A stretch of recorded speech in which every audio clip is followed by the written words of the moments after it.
Jamie Peha with TableTalk Northwest, and I'm really excited today to be talking to longtime winemaker in Washington State, Brian Carter, who now has a winery and has for a few years, Brian Carter Cellars. Nothing like having a winery named after yourself, Brian. Very exciting. Welcome. Thank you, Jamie. It's a pleasure to be here. We're at a fun event. So how many years have you been making wine in Washington State? Well, since 1980, so I guess I'm going into my 34th vintage here. Okay, 34 years. And where was the very first place you started making wine? Place by the name of Paul Thomas Winery in Bellevue, Washington. Bellevue, Washington. Who would have known, right? Of the wine universe. So Brian Carter Cellars, I think one of the things that people know about you and about your winemaking style is how much you love the art of blending. And I thought you could share with some of the people who follow us on TableTalk Northwest, why is wine blending so important and what does it really do to the finished product of the wine? Well, I thought about doing blends for a long time because just I loved doing them. It was just a fun part of the wine process, and I really had a lot of passion for doing it. And so when I started Brian Carter Cellars, I decided, well, why not do a winery that's just exclusively doing blends? And the more I talked to people about it, everybody said, well, that's a great idea.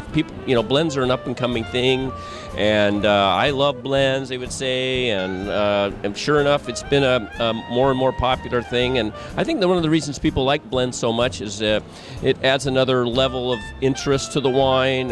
It adds another winemaker's touch as opposed to just looking at Washington's terroir. You're looking at what a winemaker does with the wines. And it kind of adds that level of intrigue. Well, instead of just looking at Cabernet or Merlot or Cab Franc, well, gosh, here's a blend that has all three. So I'm going to look for those different characteristics in the wine. So one of the things I'm curious about, and I think unless you've actually sat through a blending trial where you're tasting all those different wines, what goes into the actual process? Because I'm assuming, and you're a pretty detailed person, I'm assuming you have to taste all those different things and sort of continue to work with it until you have that final product. Could you sort of size up the process a little bit?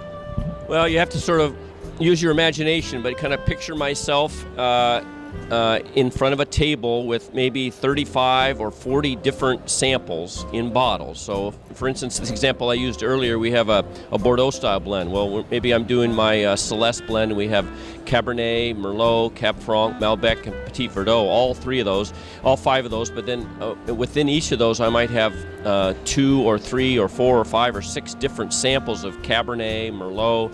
I might have some newer barrel samples, I might have some older barrel samples, I might have some samples that we did from one section of the vineyard and another section of the vineyard. I might have some from the Walluk Slope, and I might have some from Red Mountain.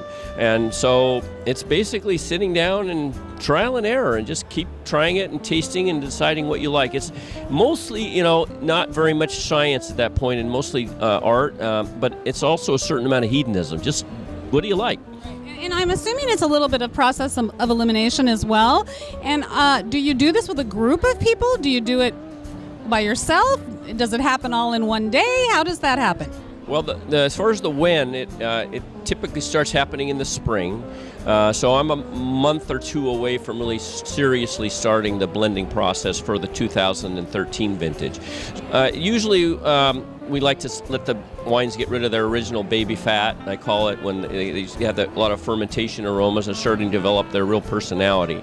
I usually like to blend by myself, but I also not infrequently bring in a person, especially after I've been into the process a little bit, and get another opinion. I have my other winemaker there, Robert Takahashi, who obviously gives me his opinion fairly frequently, but it's not unknown for me to bring in a restaurateur or give me a call. Maybe you get a chance to come in and give me your thoughts on a blend I'm working on. Well, I would absolutely love to do that from an educated consumer standpoint. I think it'd be really fun. So what would you like people to know about Brian Carter Cellars? I know you're located in Woodinville. Woodinville is the urban center right now for visiting wineries. There's more than 100 wineries now in Woodinville. You've been there for how many years? We've been there since 2006. So quite a while, and our production has been there since then, as well as our tasting room. Do you think that it has, with all of the new wineries coming to Woodinville, do you think it's just bringing more and more people for everyone? Oh, there absolutely. More and more people coming out to Woodinville all the time.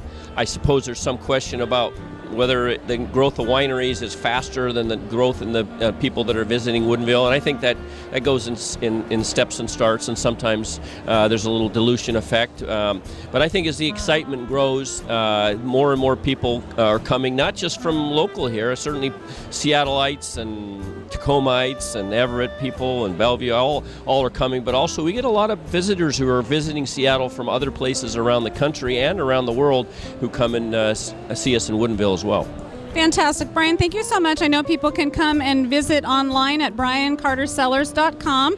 And Brian Carter's wines will also be at the Seattle Wine and Food Experience in the Woodinville Featured Wine Region. That's February 23rd at the Seattle Center Exhibition Hall. And for information, you can go to seattlewineandfoodexperience.com. Thank you.